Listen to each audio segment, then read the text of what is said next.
Hello everybody, my name is Diana, and to get straight to the point, I want you to take everything you've learned in high school on how to pass class and how to study and get good grades, crumble it up and throw it away, because we are about to talk business in how to ace your college class. Cue the intro. Honey, I'm addicted.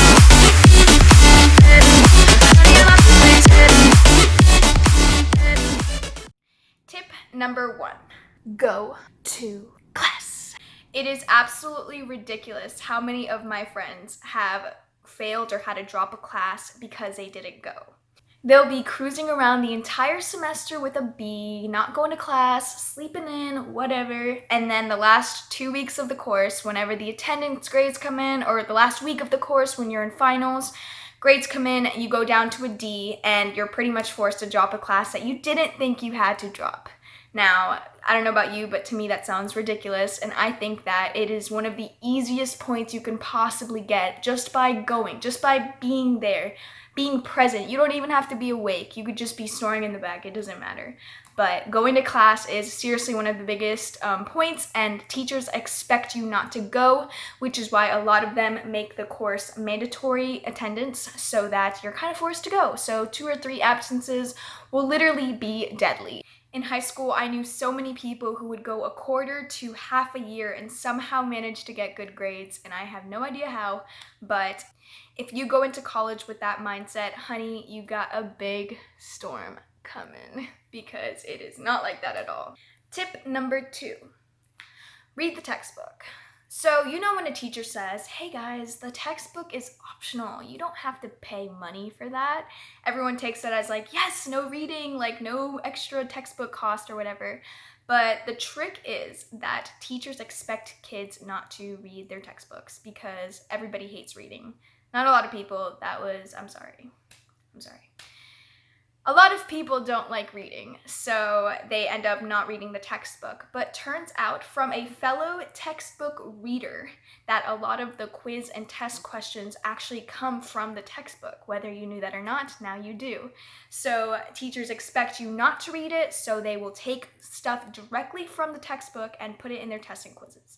It's insane how much that's helped me, and my test grades compared to some of my friends that don't read the textbook are significantly higher, but whatever. Not to toot my own horn. At least I'm humble. Tip number 3 is use your resources. So I did a whole research paper in high school about how teachers get paid based on how well the students do in their class and how well the students grade their teachers. It's a thing. So a lot of teachers will go out of their way to make the course either easier, or they'll give you a bunch of resources to pretty much hand you a good grade.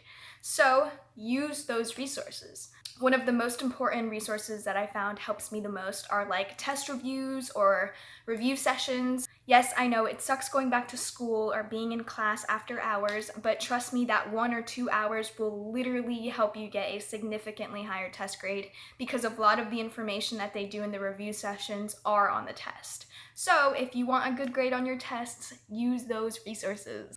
Tip number 4, school first, everything else second.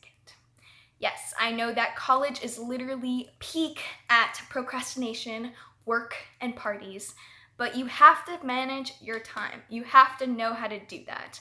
I will be making an entire video on how to manage your time, but just know that it is one of the main reasons why a lot of my friends aren't doing so hot in school. It's because they're working too much, or they're partying and they end up throwing up the next day and they're just sick and nasty. Don't do that. Don't put other things in front of school. Yes, I know a lot of you have bills to pay. A lot of you have college to pay for, and it's hard managing school and work. I understand that.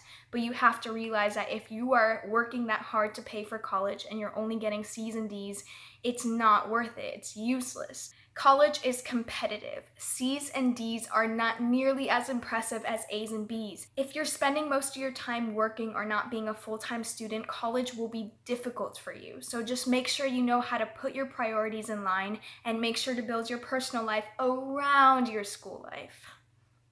Tip number 5, find a study group. So this is where your social skills kind of come into play. I know in the beginning it's so hard to put yourself out there and just talk to people that you've never met before, but I promise you that it is 10,000 times harder to do a class entirely by yourself with no help from anybody whatsoever. The first few weeks of school will be extremely important. This is where a lot of the kids are forming their groups. Everybody's trying to get together to form study groups and group chats and all that stuff. I recommend that you find a group of kids that you feel comfortable with and exchange information with them and use them whenever you need help on something in the course, you don't understand something, homework, studying. It's really helpful, I promise. And who knows, you will probably end up meeting a lot of your close friends this way. That's how I did it, so it's literally a win-win. Tip number 6. Now this is more of a controversial tip, I guess you can say, and I can tell you from experience that it actually works.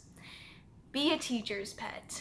I have been known as a teacher's pet literally since middle school, and I've learned to not care. I don't take it offensively. Call me what you want. I get good grades, so there you go.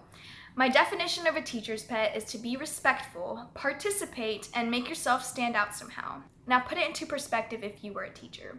Who would you give more grading leniency to? A student who participates, raises their hand in class, says good morning once in a while, or the homie in the back who's whispering with his friends and not paying attention?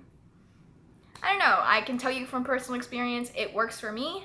A lot of my teachers notice me and I end up getting higher grades. Maybe it's because they're more lenient, maybe it's because I'm just a tryhard. I don't know, but that's my tip for you. Now, don't get me wrong, by teacher's pet, I don't mean offer your teacher a tissue every time they sneeze or anything like that, but just raise your hand, participate. I know it sucks in college, especially with some early classes, you just don't feel like talking or doing anything, but I promise you, even a little bit of effort will go the long way. And I promise it'll be beneficial whenever your teacher's grading your paper and might slide in some extra points in there and definitely use it to your advantage. So there you have it. Obviously, there is a lot more to ace your college course and it's not just these little tips, but if you would like a part 2, smash that like button, or you can smash it anyways because you love me. Thank you. I'm hoping I at least gave you some tips that you can use, and I guarantee that you guys will be successful in college if you just follow some of them. So till next time,